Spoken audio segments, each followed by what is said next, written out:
It's Riverside Breakfast with me, Jason Rosamali Palmer, and Battersea Power Station. We got the scathing report published yesterday into the Grenfell Tower tragedy 7 years ago. It concluded the government was well aware of the deadly risks a year before the disaster in 2017, but failed to act. Sir Martin Moore-Bick, the inquiry head, also said the 72 deaths were avoidable. Absolutely damning report. And Cam Hall, our news and political editor, has been looking into this for us yesterday and this morning. And I suppose we've been collecting reaction, haven't we, this morning, Cam? Indeed. I mean, damning and scathing, perhaps two words I think that sum up the reaction to the report that has been 7 years in the making. The report started off by talking of decades of failure by the governments and by the construction industry. It said that there was systemic dishonesty and a toxic relationship that occurred between the residents of the Grenfell Tower and the council's tenant management organisation in the Royal Borough of Kensington and Chelsea. It said that some of the Grenfell residents were treated like troublemakers. In terms back to this point of systemic dishonesty, manufacturers in the report were found to have deliberately concealed the risks of cladding and insulation products, and that decades of warnings about cladding and fire safety were ignored. And it meant that not just in the borough of Kensington and Chelsea, but across London and across the country, cladding materials that weren't always fire safe were put up. And of course we know that not all of those have come down, as we talked about yesterday. Not all of those have come down, as we were discussing. And indeed, Angela Rayner has been talking to the media this morning. She's got it from her view that half of the works across the country still haven't even been started yet. Unbelievable. That is really shocking, isn't it? So Angela Rayner's been out yesterday, but there was a prime ministerial statement on this after PMQs yesterday in the Commons, we will have the prime ministerial statement shortly, but let's go back to the inquiry itself, and let's firstly just hear from the chair of the inquiry, who said that this cannot happen again.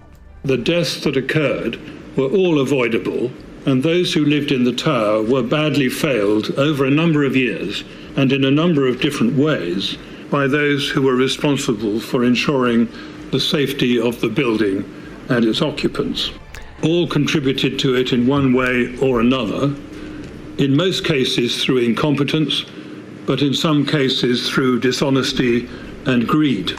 So that was the voice of Sir Martin Moore-Bick, the chair of the inquiry, who was clear that all those named in the report perhaps don't bear equal responsibility, but do bear responsibility for what happened. Well, we've been getting some reaction to the report. Let's start off with Maggie Brodie from End Our Cladding Scandal. She told Riverside Radio that she felt emotional when she first heard the report. The inquiry report spells out what we've known for years. There have been weak regulations. It's left the door open, this corruption and incompetence that have been highlighted. And the fact that successive governments have cared more about the relationships with commercial institutions than people that live in these homes. And these people have suffered. They've suffered loss, they've suffered terror, and they've suffered 7 years waiting for justice.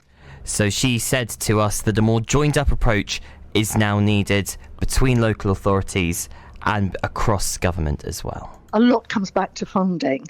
Who's going to pay? Who is responsible? And we'd like the appropriate authorities to communicate and to understand, the blockages in the system, freeholders arguing, assessments being made, a lack of really professional expertise. There is a shortage of appropriate fire engineers identifying. So we're seeing some buildings where they'll have a fire risk assessment and recommendations are made, and then someone else will argue with the recommendation and it's reassessed, and it's just all taking too long. Of course, there's been much political reaction to the fire as well. We'll have that to bring you shortly. Cam Hall, our news and political editor here at Riverside Radio, thank you so much for that. Really interesting, actually, talking to End Our Cladding Scandal. Yeah, as we know, we were talking about this yesterday, there are still lots of buildings with cladding here in southwest London, and the borough's not really doing enough, we think, to get rid of it. 8:27 now.